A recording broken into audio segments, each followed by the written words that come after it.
To start, remove the lug bolts and front rim from the vehicle.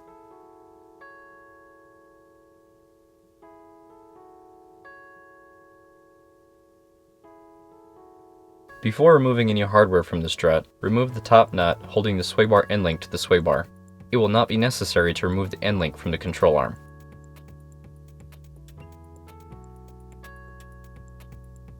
For older Mustang models, you'll need to remove the brake line caliper in order to access the shock's lower hardware. Remove the 2 hex bolts holding the caliper to the rotor. Pull the caliper off the rotor and move aside and ensure the unit is not hanging from the brake line.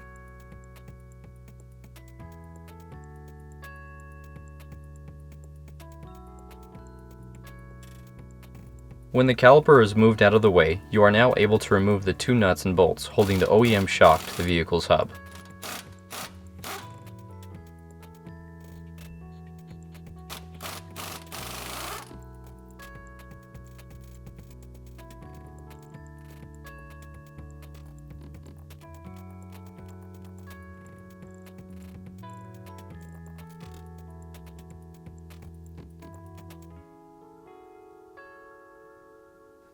You will now be able to pull down on the hub to remove the OEM spring.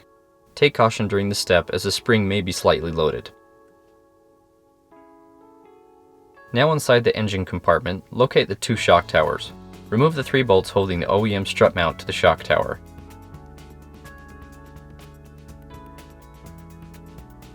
You will now be able to pull the shock out of the wheel well. You will reuse the OEM strut mount with the new coilover setup. With the shock off the vehicle, remove the nut holding the mount to the OEM shock.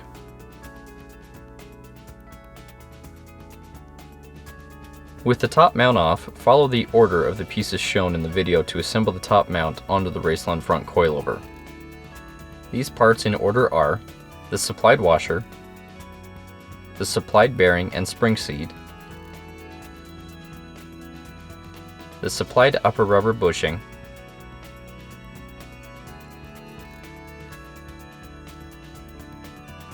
the OEM top mount plate, the supplied spacer, the supplied upper bushing,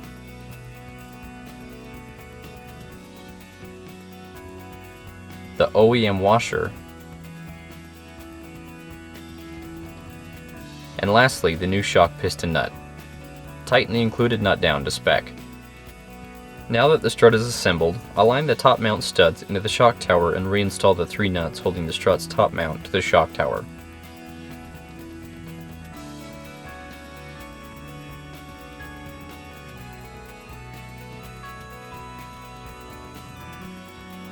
Now lift the vehicle's hub to align the hub's mounting tabs with the coilover mount. If necessary, use the included shims between the hub and the coilover mount and bolt the coilover to the hub.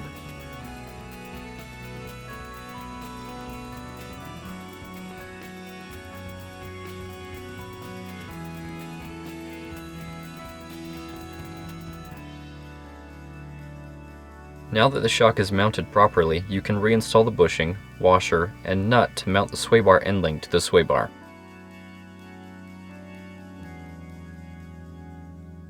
You will now reinstall the brake caliper. Position the brake caliper over the rotor while lining up the mounting holes. Reinstall the 2 hex bolts that hold the caliper to the rotor and tighten to spec.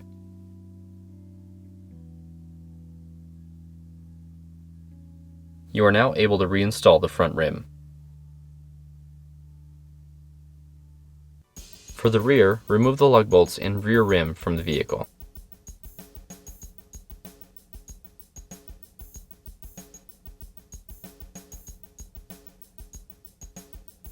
To begin, you'll remove the lower nut and bolt that holds the rear shock to the control arm.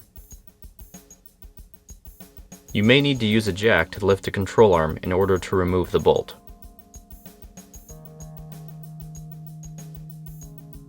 With the lower shock detached, you are now able to pull down on the vehicle's hub to remove the rear spring. Inside the vehicle's trunk, the top shock mount will need to be removed from the shock tower. If your vehicle is a convertible like our test vehicle, you will need to pull back the trunk carpet and convertible top in order to access this mount. Once the top nuts are removed, the shock is able to be removed from the vehicle. We will now show the order of the parts to be mounted on the new Raceland rear shock. On the underside of the body, you will install the supplied spacer, the bottom OEM washer, and the lower rubber bushing.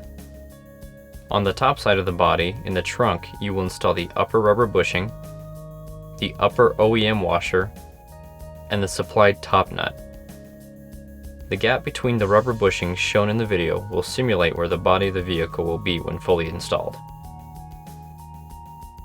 With the lower washer and bushing in place, align the shock into the shock tower and install the top bushing and washer. Tighten the included shock bolt completely.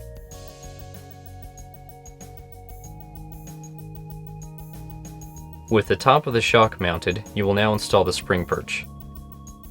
Locate the oval opening in the frame above the upper spring mounting position. Feed the perch mounting tab into the frame of the vehicle. You will then use a supplied bolt to bolt the perch to the body of the vehicle. This is done by aligning the bolt through the center of the perch and into the opening in the frame to bolt to the perch mounting tab. To ensure that the rear spring remains in the correct position, you will install a spring insulator pad to the trailing arm. The wider portion of the seat will face towards the back of the vehicle as shown in this video. Now place the spring onto the spring perch and the lower spring seat. It will sit loosely until the shock is mounted completely. Lift the rear hub to allow the rear bolt to be installed. To do this, you may need to use a jack to lift the hub into place. Slide the bolt through the mount and tighten the nut completely.